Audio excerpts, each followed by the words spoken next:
Makasih pemirsa, masih mantep digerebek. Motor imam masjid di Palembang lenget pas lagi sholat tarawih di kawasan Dwi Kora. Pelaku yang beraksi dua wong dengan cara matah ke setang. Terekam kamera CCTV sehingga viral di media sosial.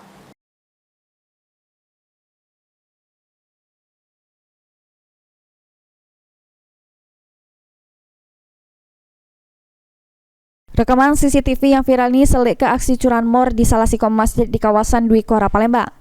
Terselik pelaku yang pakai masker memantau situasi di halaman masjid, kemudian marai salah sikok motor yang terparkir. Pelaku pun mematah ke stang motor guna ke kaki, kemudian digawak lari dengan didorong. Motor yang diembat maling tersebut diketahui punya imam masjid yang pas kejadian lagi sholat tarawih. Korban baru sadar, aman motornya tidak kate lagi pas nak balik ke rumah. Pas dicek CCTV, ternyata diembek oleh maling yang berjumlah dua wong. Berdua, kalau lihat dari CCTV masjid sama CCTV tetangga di depan itu, dia orang dua. Pertama kali tuh udah muter-muter tuh, udah dari jam 7:30 dia tuh muter.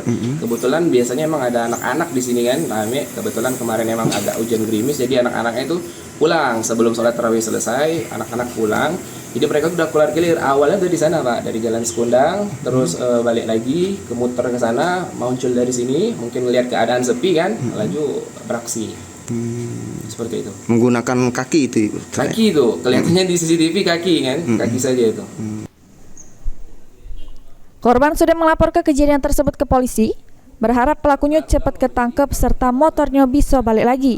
Mulyadi, PAL TV.